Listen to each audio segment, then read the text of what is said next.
Hi, my name is Grace Jasmine, and I am the president of Loud Karma Productions. And as part of our first season in our podcast, Loud Karma Talks Theater, we are interviewing some of the past winners of the Loud Karma Emerging Female and Non-Binary Playwright Award. So, to that end, we have our first runner up in the lineup here, somebody who is awesome and wrote an extraordinary play that we were honored to read. So this is Eliran Sternin, and they wrote a play that I absolutely love, and it's called Heart Held at Knife Point, and it was one of our winners. And Eliran, it was second place, right? Am I I getting got that right? third place. Third I place, okay. appreciate the Second place in my heart. assumption. Yeah, oh, thank you. All right, well, welcome, and thank you for joining us. I really appreciate it. Thank you so much for having me. I'm so thrilled to be here. Yeah, absolutely. So one of the things I'm just going to launch in and then we'll sort of go. We have some questions for you Please. today. We're doing this just to start our podcast. We're talking to some of our past winners because we're now in Mhm. our fourth year at the Hollywood Fringe, and it's very exciting because we've actually had um, 11 winners because we had two teams as well. So two Mhm. writing teams. So we've had 11 winners. So you're one of 11 honorees, I would guess. And so let's just talk a little bit about your show. It was so meaningful to me. Mm. I like macabre writing. And you may not know this about me, but I wrote a show in the 2019 Hollywood Fringe called The Masher, which was basically a Me Too allegory where men who were bad got squished in a mashing machine. So it was bloody and I could see funny. why you resonated with my show then. Right, right. So what for our audience, why don't you just kind of just go over again the winning show that you wrote and just give us a little bit about plot, I guess, just to start off with. Absolutely. So Heart Held at Knife Point is a coming of age story about a college girl named Micah, who is experiencing her first romantic relationships, trying to navigate the dating pool for the first time. Everything is the same as our normal world, except for one key difference, which is that in order to break up with someone, you must physically harm them with a weapon. Oh, So, that's emotional turmoil and emotional wounds are physical wounds in this right. world. And then I remember now I didn't actually get to see it because we judge the written word, Hmm. and sometimes I get a chance to see my finalists, but sometimes I don't. So, Fair. but in the written word, your play is so graphic and so well expressed. I really could see. So basically, what happens if I'm right is the people who are in these breakups have these messy bodies like clinging to them as they lumber Hmm. around, and it's also like mid breakup there's sort of like this dying increasing gore, and then god, it's such a great metaphor. how did you Thank you so much. how did you come up with this? Oh gosh, I Yeah. mean, so I started writing this play actually as my college senior project. So I've Okay. been with this concept for like 6 years now. And I was really taken with the idea of emotional masochism, of the Yeah. idea that we are in trying to be in relationship to each other, we're inherently putting ourselves in vulnerable positions Right. to be emotionally hurt. And as I was kind of toying with that concept, I was relating it a lot to situations that I was experiencing, especially as like Hmm. an early college person. Hmm. And it just kind of clicked for me the idea that, we talk about being wounded and heartbroken and these Right. very visceral, violent, like words that we use to describe it. I Hmm. thought, what if you could actually see that happening? Hmm. How What would a that great actually idea. change it? Yeah. Thank you. And just the idea of, for me, I love metaphor, and I love, in the theater, we're so lucky because we can create, you can take what your thesis is for this play, this thesis statement, and you can create this world of physical gore that explains so viscerally and so Hmm. incredibly the feeling of that trauma. And because it is trauma, heartbreak is trauma, especially I think maybe, I'm going to say like when you're younger, but that's not true. It's, I think any I don't think trauma so. at any age is that. And I think it almost feels like what we feel then, or as maybe even high school, younger, that first trauma of lost love, that also becomes our signature way of feeling lost love, possibly. Yeah, no, I think so. I think Yeah. because it's such, I mean, that first experience stays with you so Yeah. much. I mean, it's like, I feel like a lot of the ways that we learn to relate to people in general come from our parents. And while that's Right. not explored in that show, it's kind Right. of like whatever you first experience could be a confirmation of things you're already feeling. Right. That leads you into situations either trying to avoid that or trying to, in a way, recreate it again. And so it just becomes this like horrible, bloody cycle. I, literally. Yeah.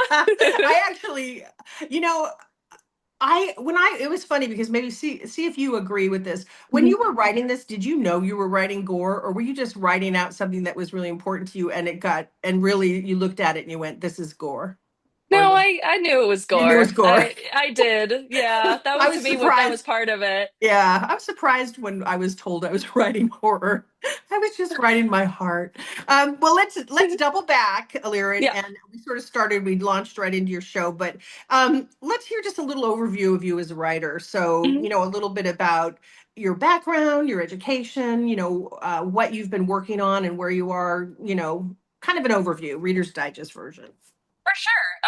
So I've been writing basically since I was able to write. Yeah, that's I awesome. went, yeah, I feel like I've come from a lineage of writers, a whole family. When Cool. I was a very young kid, I would dictate to whoever would let me stories. For a long time, they took more of the form of novels, in a kid way of like, Right, I right, have right. these Story. lofty goals of, Right. yes, 400-page novels, etc. But I also have been involved in the theater basically since I could be. Okay. I was primarily on more of the performers side, Right. like through school. But over time, I think those two influences, these two sides of me really combined into Hmm. wanting to tell stories that fit the medium of theater that Right. were uh, kind of started from me in a way that weren't just, Hmm. performing in an existing work. Right, right. And yeah, since I think it really like coalesced for me Hmm. in college. I took several playwriting classes, and I really found myself drawn to allegory as Right, right. like a way. Like one act play that I'd written right before Heart Held was based on me and my sibling and a close friend of mine, and was not horror actually. Was this a tale of these three kids who were growing up together playing imagination games, Oh, and interesting. how the imagination games kind of evolved as they got older. As adults, how alcohol or substances can kind of be like the adult form of playing pretend sometimes, Sure, lack of sure. inhibition. What's the name of um, that play? Play pretend. Play Pretend. Yeah. Okay, awesome. So So that was your previous to Heart Held at Knife Point. That was your yes, previous show. Okay, that's awesome. Now, have you gotten a chance to produce that? I haven't. Okay, It unfortunately stayed within the realm of college, but I'd like to revisit it eventually. right. And so it's a one act. Yes, it's a one Did, act. did you ever get a reading or do a reading in college or anything like that? Or I did, did yeah. It was that's part good. of the new play festival Oh, that good. my college Okay. put on. Yeah. Oh, okay. So So it was a staged reading versus a full production. Is that kind of what? yes. Okay. Well, you know what? I think as playwrights, that's such an important part of our process. Oh my You know, gosh, yes. yeah, Absolutely. you have to see what works. And so when I do readings, sometimes I'm always really interested to see how I'm watching the audience, or even if it's just a small table group, I'm watching to see where they're bored, Because I think Mm-hmm. sometimes you can get into a monologue, you can get into something you just think it's stellar, and you watch everybody as it's being done, and you're like, well, they're asleep. So slash, but I mean, that Yeah. readings are good for that reason, just to tell us what's working and what's not working, and let us I hear it. completely agree. Actually, Heart Interesting. Held at Knife Point was one of the first drafts of that, also was at that new play festival. Oh, nice. And Okay. so I was really informed a lot by the feedback that I got. That Right. was it was such an early draft. It was in the first like few months of writing it. Like the rules were very different. There was more of an Mhm. element of like healing wounds versus just having wounds. Like there was just a lot more going on and it wasn't as focused. And so, but getting that feedback from that reading really made me like zero in and like tighten the rules of the world so much Mhm. to the point. Mhm. And with, I kept on trying to tighten it more and more of like, this doesn't make sense in this metaphor. This doesn't make sense in this metaphor, Mhm. to hopefully have, created something where even if there's no way to fully account for like every single interpretation in an Right. allegory, it's Right. at least like consistent throughout. So, Right. And I think the magic rule book or the rule book, the world rule book, what have you, it's different for different shows. But in your thing, there has to be a rule book because mhm. you have a bizarre and quite, magical thing happening to Yes. your players when they are just bleeding out. When they're Uh-huh. when they're bleeding out. Yeah. The more we talk about it, the more we're going to laugh for some reason. So, but I it mean, is it is kind of funny. ridiculous. Yeah. Yeah. But I do think that's very important because I do, as you say, when you're trying to create allegory and you're trying to create a magical world per se, Mhm. I think it's easy as writers. We have a lot of different rules that we're trying out, and we're not consistent in our rules, and then you have to figure out, when what happens. How does a body start to bleed, and how is a person attached, and when does that stop, or when does it start, or does it? There's a lot to Mhm. consider there as well. So Oh, that's interesting. yeah. And the whole concept of like the rule book for any kind of fictional work, whether it be a show or a screenplay or anything else, that I think, I think in my master's education, that's when I really started to really understand that. But it's so vital, right? Because you have to be consistent. So, Yes. and did so that helped you to get that consistency? Because Oh, yeah. I think you had a pretty well, so did you run an hour? Was it an hour? It was 90 minutes. 90 minutes. Okay. So, and where did you have it? What theater was it at? We were at the Broadwater main stage. Oh, were you? God, Yeah. so sad I didn't get to see it. But it's weird because I felt, here's how good it is. I saw it by reading it. Oh, And thank but I mean you. that's what we're looking for as theater. We want to be able to if we're reading a play, we need to be able to see that play. And that's Hmm. one of the that's the theatrical, in its very nature by being able to read the words and see that Hmm. theatricality basically. So that was important. So with Broadwater Main Stage, how did it go for your run? Did you fill your houses or what was that like? We didn't end up filling the houses, but we had pretty good attendance throughout all of our 5 shows, I would say. Mhm. We'd initially wanted to go for the second stage at the Broadwater, but that was Right, booked out. right, And so we decided to, yeah, take on the challenge of the main stage. And right, I think in some ways it actually served us well because there was just so much more playing space. right. And it really let us like differentiate between like the different bedrooms of the different Hmm. characters and moving between those. And also to account for the stage blood, we literally carted a big floor mat, 10-minute walk from a house nearby to the Broadwater and spread it out on stage. And then all the blood was contained onto it. And then we cleaned up, rolled it up, and took it out at the end. So one of the So, things that's so wild about Fringe is that you have to, you're in and out in 5 to 10 minutes. yeah. And it's a thing that people who don't do Fringe don't recognize that. But it's a dog and pony show. You got to be ready to race. And I think the idea of having a huge mat that was your quote unquote blood space, I Mhm. mean, that was ingenious. Did you come up with that or who came up with that? That was my producer, Autumn Scott, who is, in my opinion, just a visionary as far as Yeah. technical producing. And she had had that idea. She also was the one who constructed the weapons we're seeing. She built of the sets that could transform from like a dresser into a bathroom sink, these kind of like multi-purpose props. So yeah, she really had like all the credit for that. And it's a really when you're working with blood, and I don't know how you did it if you went and got stage blood. So Mhm. describe the process of how you actually the the actual prop process of that blood, if you could. Oh yeah, totally. Them and our SFX person, Ren Franco, uh, basically spent an afternoon testing different types of stage blood. Mm-hmm. And for like viscosity and visibility and also ability to be cleaned up easily. Mm-hmm. And they landed on a brand called No Trace Blood, not sponsored. It's just what we use. Um, Not a and sponsor. yeah, not sponsored, I promise. It just happens to be Yet. the one. True. Maybe one day. Um, Definitely.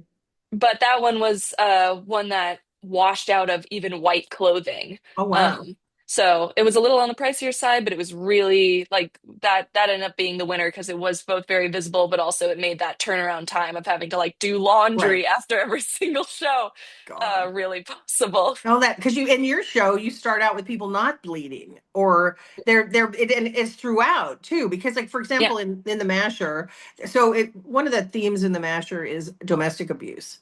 And so Hmm. besides the fact that we're mashing people in the Masher, and they, you don't see much of that other than you see a severed finger at one point. But there's a scene of domestic abuse, and so there was one scene where someone was bloodied versus all the show. So I Hmm. basically there was a costume that was a bloodied costume, and there was the actor came on stage bloodied, so she was Wow. bloodied, Yeah. and her costume was bloodied, but that was only for one of the scenes of the thing. But it would be so much different. It's just a freaking bloodbath in a Hmm. way, right? No, very much so. In fact, Wow. actually, that was one of the notes that we got from people is they wanted even more blood. It Well, was once like, you have a oh, well, little, great. is it a Yeah, bloodlust thing? Is that maybe possibly what people? maybe I they think when just, you go down that rabbit hole, I think people yeah, when it, especially because there your show has serious themes, but when you get expressing it with that sort of allegory, when you're saying, okay, here's how we're going to express this, there is a black comedy element to it or a dark comedy element to it. That's totally. fascinating. Well, I think I love how risk taking it is, which is the greatest Thank thing you. about theater anyway. But I think that thinking outside the box and just where you do the thing where you're kind of like, we're just gonna we're gonna go there. And Yeah. so how about Broadwater Management where they're like, how the hell are you going to get this blood in and out? I mean, were they concerned? It was definitely part of our like negotiation initially of you have to keep it contained, you have to make sure it's all clean for the next show. You have to, that's why we had the floor mat Right, and blocked around that, which also was great because then in rehearsals we were able to like roll that out in our rehearsal space and like smart, really like pre-plan the blocking onto it and really like right. nail that. So, but yeah, there was they Super were open to smart. it, which was great. That's Um, smart. But I think it's fun when you're looking at a show that has intricate props or unusual props like that. And especially in the format of Fringe, it's not like you're in, a play in a regional theater where you've got your set is there, your props are there. You're not dog and pony showing it in and out in 5 minutes. There's something bizarre about the pack up and go in and out on that. It's just yeah. like you get hardcore really quick with that, I think. Now, was We that your first Fringe? Yes. So far, Wow. first and only, but I hope to come back eventually. Okay, good. I really hope you do, because Fringe is so much fun. And I think also Fringe is really a place where you can grow your work and Yes. grow, and the environment is so good and the people are so good. And, there's so many things about it that help an artist, a writer, for sure. Mm-hmm. Okay, so let's talk about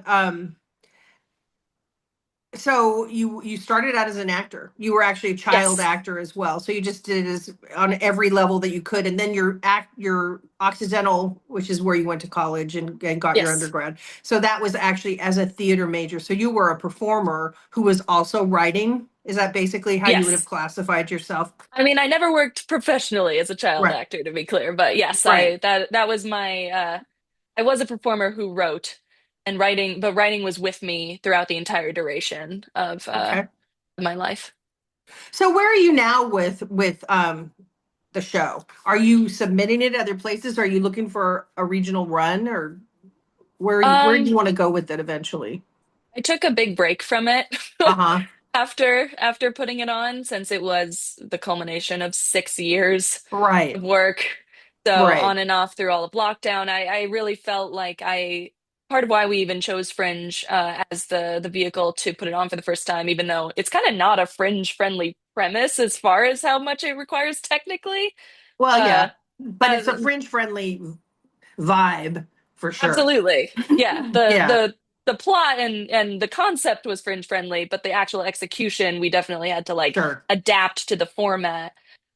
But I had really wanted just to have it exist in a full form after Mhm. spending so long with it. And so after the fact I needed a break. I get So it. it's Sometimes there it's are yeah. ebbs and you ebb and flow a little bit, and when you're really putting everything through. And then I don't know about you, so let's talk about this as an artist. So as a writer, Mhm. um, after you took your break, what have you been working on anything new now, or is there a new show in the works? I have, yes. I'm actually conceptualizing a relational body horror trilogy, you might Wow. say. Okay. So, Can you give us a teaser on all of that? What is that going to be absolutely. about? So, Heart Held a Knife Point being the first show in the trilogy, they're not Right. necessarily meant to be directly related, but to have themes that are like cohesive Hmm. between the three. The second is working title is In the Soup, and it is about a couple who are in an abusive relationship who begin using together and losing their identities within each other. Using some sort of drug together. Is that what you're saying? Or Oh no, fusing together, like literally. fusing. Okay. So they have this abusive relationship and then they're just losing identity as they become sort of Yes. one big monster in a way.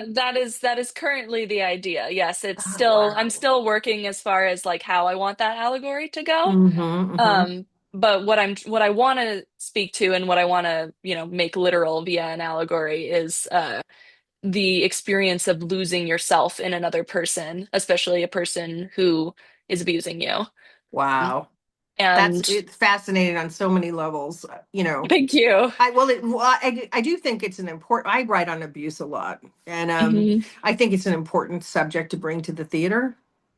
And Yeah. I think that, you know, um, the experience of abuse is something that I think people run from in real life. Don't you hmm agree with that? I That do. I they think try it's to, really hard to be fully vulnerable and honest about what that experience is like on all yeah, levels. yeah, There's so much to see within, there's the acceptance of it having happened, which takes its own amount of time, and the grief that comes with it. And yeah. there's also the looking within oneself, being like, what in me was like prompting this too? Like, what, there's not in a blaming of the person way, but just in a way of like, I was losing myself. What was I losing? Like, where, how was I pulled into this? It's Mm-hmm, just, I think especially that piece is one I really want to explore, because I mm-hmm. think it's such a tenuous subject when you don't want to fall into self-blame by any means. And that's not Right, the right. purpose at all. And just recognizing, like I've had experience with this, which is why Me I too. want to write about it. Me Yeah, too. yes, it makes sense. And Right, but just looking deeply at, what were the things within me in these situations that were being played upon, right, and right, being honest about those things. right. And then I think also maybe this is true. I'm just going to throw this out here. As a hmm sensitive artist, as someone who writes, you're probably very empathic and hmm you're also emotional and you're sensitive and you're this font of emotional energy. And hmm I think there are, abusers. Abusers are all different. We can't say that Yeah. there's one kind, but there is a sort of a way that abusers are, and hmm usually they are not empathic and sensitive. Usually they are not, emotionally um, giving. No. They're taking. hmm And I think sometimes people who are vulnerable and sensitive and empathic get preyed upon, Hmm. maybe for lack of a better term. But I do think, I do think you, it's like sometimes they say, in writing, especially writing for the theater, you're not supposed to write about anything you've not lived. Okay, I don't believe that, but I also think that there's nothing like writing from something that you've experienced, because there's a Hmm. knowledge or an understanding that you wouldn't have typically. You can, Yeah. like, I'm working on something that's a Alzheimer's show. I do Hmm. not Hmm. have Alzheimer's. I do not have a family member with that. And you can learn about it enough to come from a sensitivity about something where a character can be that, for example. Hmm. But I think that it's so much more informed when you have a personal relationship with something That emotionally. was absolutely where Heart Held came from. It was me basing it off of experiences that I was having, like some of them as I was writing the play, which was very Yeah. meta and confusing Oh, yeah, I'm initially. sure. Yeah, it's It like, was, well, you definitely had an outlet. yeah, exactly. I Genuinely. always feel like all the weird stuff that's happened to me in my life is certainly grist for some good writing, or, interesting writing at the very least. So that's I've had moments in my life where there's something as I like right after it's happened, I've been like, well, that'll make a good act one finale eventually.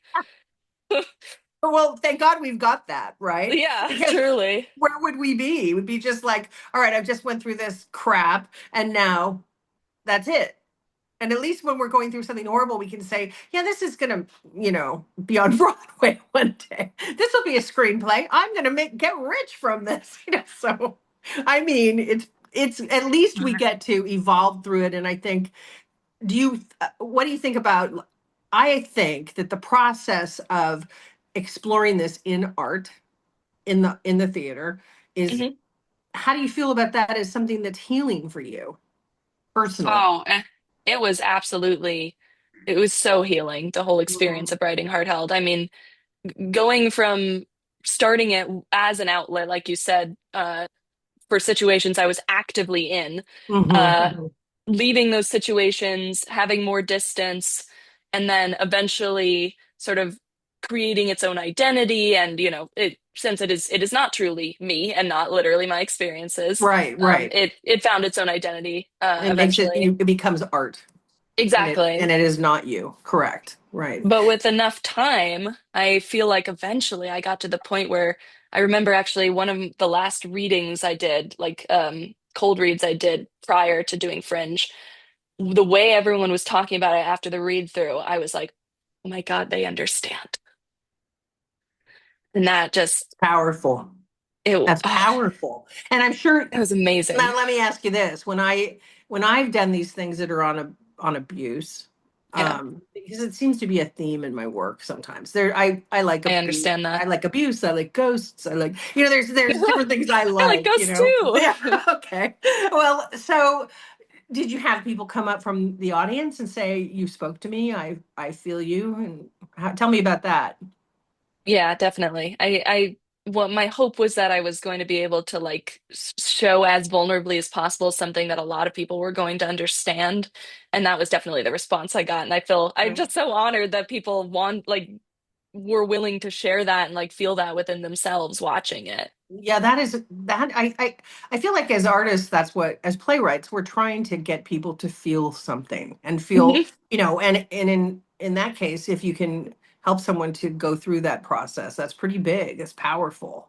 That's Hearing people talking about the character of Rye, who is the more abusive of the two men in the show, like being like, oh, I remember the Rye in my life, or I remember the Seth in my life, or interesting. like they were really like it seemed like people were really connecting and seeing themselves through Micah as the main character and like Right, recounting and processing experiences they'd had, which was just so cool. right. And I also think there's a certain shock and awe in being very, very real about abuse on stage. And I Hmm. remember, so a story about the Masher, real quick, that I'll interject to get something else out of you, is that um, there was one of our actors' moms was very upset and worried about the language in my show, because abusive people Hmm. don't, the abusive person in my show was very profane. Hmm. And there's one scene where he comes out of a staircase. This is it. Do you remember the It was Asylum Theater. It was like their black box that was right. Yes, yes, I So it was think so so. small, but they had a second level, so we were able to like come downstairs, like as a second level that existed. And then so I had my main character that was abusing the abusive one. He Hmm. comes down this stairs shouting and like chasing her. She's not there, but she's being chased. And so he comes down calling her a cunt and a fucking bitch and things like this. And Hmm. so, and ends up going through the house that way, screaming obscenities, and slams the back door of the space. And it scares the shit out of everyone. But it's real. Hmm. I'm And imagining I it. I'm like tensing up Oh thinking my about it. God. And I explained to her mom because her mom was like, I don't know if I can attend my daughter's performance. Whatever. Okay, that's real. Right. And I said, let me explain to you why this is in there. And Hmm. she ended up being able to come once she understood that we were looking at a person's reality or a slice of life or whatever else. But I think that, so my question to you then out of that is, was there that moment of catharsis for you when you said and did your characters did something and you were like, that's it? Hmm. Tell me about Yes, that for you. absolutely. I'm immediately somehow I'm even remembering the scene that it is. Tell us about It's that scene. scene seven. Okay. It is what I consider this sort of spiritual act one finale, even though it can run as a one act. This is the breakup between Micah and Rye, who is her the first love interest you see her with. He's not her first in general. They've had this very unboundaried friendship for a little while, Okay. where there's moments of physical intimacy, but then he pulls a weapon on her. I can't be with you. I'm sorry, I can't. I have too much trauma. And she's like, okay, I didn't like you're the one who's initiating this, but someone so deeply wanting connection and closeness, and someone who keeps telling her that she's safe, that she doesn't know what to believe about him really. And there's this big confrontation that happens in scene seven where Mike has decided to get back together with her ex, who's the one who initially wounded her, which starts the play. Hmm. Um, and they're talking in circles. It's escalating. Everyone is getting more and more upset with each other.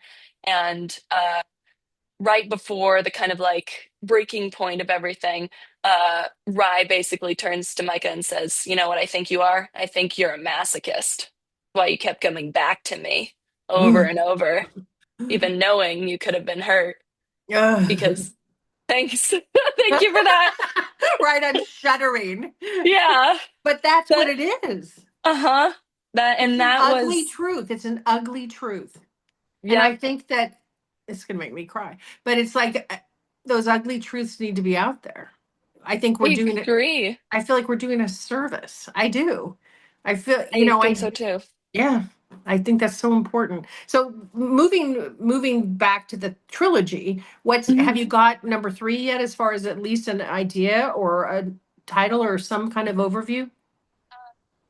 I all I have is vague concept for that one. Hmm. But that one is going to kind of be as the finale of the trilogy is going to be about parent and where all of these relational dynamics. So Ah, you have two that are exploring like young adult and adult relationships, and then one that ends with kind of where it begins for all of us. interesting. Fascinating. And so you're going through a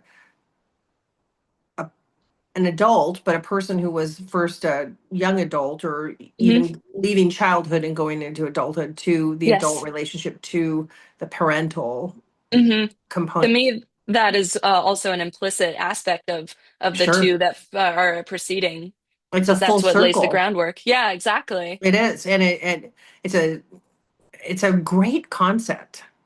Now, Thank did you have you. when you started Hard Held at Knife Point, did you have these three in mind, or did this come as going through that process and then you discovered that you would continue, or how did that work? That happened actually as I was finishing the fringe run of Heart Held. It kind of came to me this idea of moving one more step into adulthood relationships, feeling inspired by an older version of the allegory, and then thinking deeply also through my own like therapy journey and things like that, Sure. thinking deeply about like where does this all, why are these the patterns, especially Hmm. given since these are based pretty significantly on experiences I've personally had. Hmm. When you notice yourself as the through line in these different circumstances, you are the one who is replicating a pattern. Where did Interesting. you learn that pattern to begin with? Right. It's almost the psychology of trauma. Absolutely. Yeah. And, that's And just that. I'm so glad we get to explore this as artists because it would just suck to only explore it as like somebody who worked at a day job. It's like, that's all I got. All I I've got is know, my yeah. therapy. And, I mean, it's better to explore it than not explore it, but I'm so Yeah. glad we can make art out of this because what a gift to us, you I know. agree. Yeah. And I think It's it's a gift to the unlike world. anything else. Also, too, don't you think in the world of people getting stuff, like you want, as artists, as playwrights, we want to have a message. We want to get our message across to the world per se, right? Whatever that world is, if it's an audience or whatever. But don't you think that it's easier to get people to sit in a theater and give them an experience that hopefully changes or enlightens them versus, you can't sit them down and give them a TED talk. Here's how abuse works, listen No. up. But I do think you can move somebody who's leaning that way into awareness, perhaps. Hmm. I believe you can. I think so. So I mean, I had a very bizarre experience also of a person who saw my show who I kind of knew to be on one of the sides of the men, the less good characters. And I remember him telling me that he saw himself in one of them and he didn't like what he saw. And so I can only hope that that prompted some self-reflection, good. led into him being like, if I don't like, I don't, I want to address these things within myself. Yeah. One can That's only so hope. hooray for that, right? I mean, I what know. a wonderful thing to have. You know, that took some balls probably for him to even say that to you because Yeah, oh yeah, I he's bet. got his own package of stuff. But how great for you as a playwright to be able to reveal a story in that manner that someone would come to that self-realization or insight. I think to Hmm. me that's the goal of this sort of theater, maybe just to speak to that issue, Oh, I maybe. agree. I Yeah. mean, I agree too with the idea that the TED Talk format can only do so much. Like, Yeah. Well, ed- everything's resistant. I think it's natural to be resistant when you're being schooled, right? yeah, Nobody wants to absolutely. be schooled. And so No. I think that's it's a crafty thing that theater does. It's a beautiful thing. Well, so let's talk about your process. So Okay. how do you write? Do you sit in a chair? Do you write every day? Do you come up with stuff or not? Just kind of what's your process? I would say I am a ruminator. I think about the play a lot before I really even start putting pen to paper. And I am Hmm. also a very thorough outline. I spend a lot of time outlining and testing out different ideas. Like I really ideally want to have the full comprehensive like arc of the draft before I even really start writing. And I've found that there's a natural point where the outlining kind of moves into writing the full scenes. Right. And with that outlining in mind too, it's like the roadmap is already in there, but now I'm just kind of going. Right. So you're not a But pantser. You're an outliner. I'm an outliner what? too. Yeah, I yeah. think I don't I sometimes I have you ever worked with anybody who was just they just sit down and it's a pantser vibe. You've heard that term, right? Being a I pantser. actually haven't. Oh, No. okay. So it's I don't know why they say that. It's pantsers. So it's like by the seat of your pants, basically. You just sit down and you write. And I had Yeah. a professor in my MFA that was like all about just go from this, like bringing something that's huge in a sort of organic way, which is great, maybe an experimental. Mm. thing, but it sounds like you like to know what you're talking about. Yeah, I I do. mean, there's a lot to be said for that. And so when you would write this outline, Mhm. did you move from outline to maybe scene outline, and then in scene outline you were ready to write scenes? Is that kind of how it works for you, or? Definitely, yeah. It really starts with the kind of broad scope and then gets kind of more into like specific scenes like you said. Mhm. And sometimes even, lines come up and I'm including them in the outline. And then once you're actually writing it based on that, sometimes it does take a different direction than you expect. Sure, absolutely. You have So, to rework it. So how do you deal with your characters? Do you do a lot of work on backstory? Do you create, do you create a character um backstory, for lack of a mm, better term? yeah, I would say so. I think even more than backstory specifically, I focus a lot on the psychology actually of the Hmm. characters, like Hmm. what is motivating them deeply, how stable is their sense of self, because that informs a lot of how people relate to each other. um are they deeply insecure? How would they respond in this kind of situation versus this other kind? I think I hone in a lot on the emotional truths of a character, and then kind Hmm. of as details come up that need to be like more like where were they born and stuff like that, like Right, those things kind of come up as needed. But so much of my desire in writing is to authentically portray like emotional experiences. And so that's right. like really where I focus That makes first and sense. foremost. Yeah. So after the ruminating, when do you think you're actually, does the ruminating continue throughout, or do you at one point say, okay, now I'm on my laptop and I'm banging this thing out? Or how does that work for you? Honestly, not really sure. I really feel like, at least with Heart Held, there became a point where it just was the banging it out on the lap, like, and I was just going. With previous work, it's been living more in the outlining, and then it's kind of a stop and start like feeling of I'm doing the outline a little and then I'm kind of removed, and then I'm doing it a little more and then I'm removed, and then there's like a takeoff point. So Hmm. don't know that I've really had a standardized process so far as far as that. Yeah, so it's just sort of exploratory a little bit, even though you know I would that say so. you have you definitely have a way of doing it. I think outlining is just so useful. I Hmm. feel like so much is discovered in an outline. And Definitely. I think I started to outline originally more so for musical writing, because Oh, when cool. you write a musical, you really have beats you have to hit. You have to do, there's things that happened, and so I just felt like Yeah. that worked well for me. So in straight plays, it works as well. So Yeah. I just think that's awesome. So what would you say? What got you to write versus just act as a performer? So when was Mm, that crossover, and what motivated that? I mean, was it a class, or how did you get there? mm.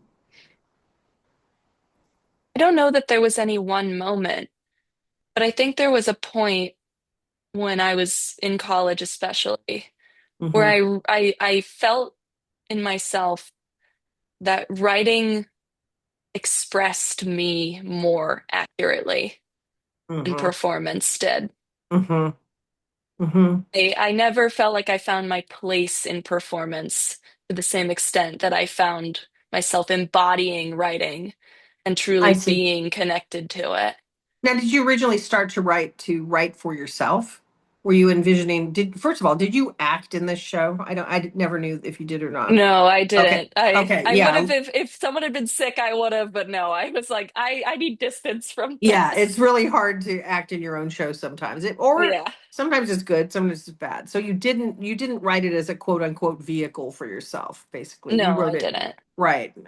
That's hard to do, I think, sometimes too. So I think too, as performers, and I think you just briefly touched on this, because I started out as a performer too.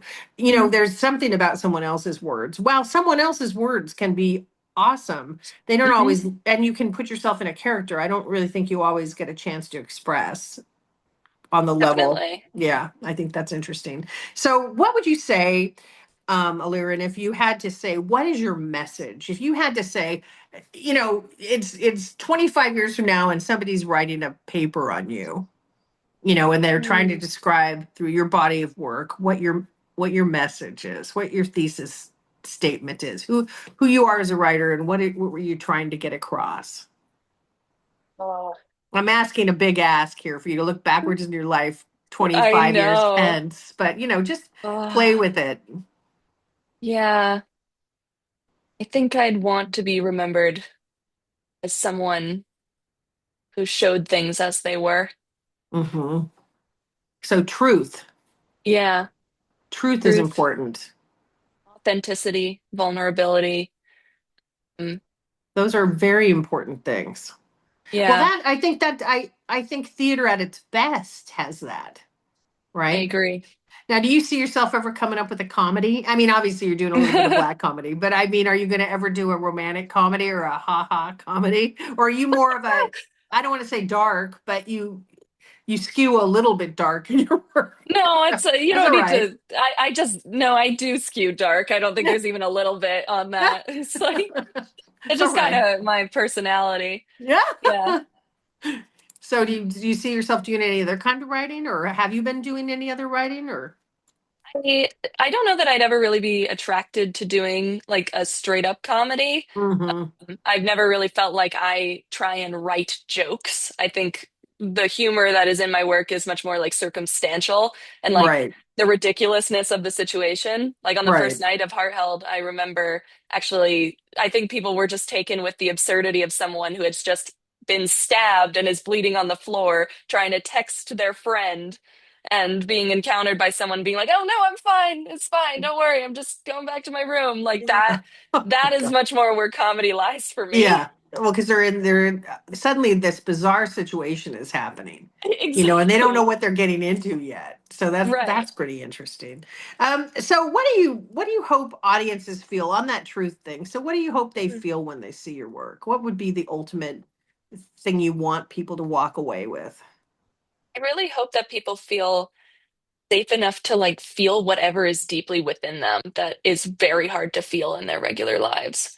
Like things that are messy, things that are maybe uncomfortable to look at, and things that are maybe even they feel is not appropriate or suitable to be shared. I want Right. people to really deeply see themselves in what I write.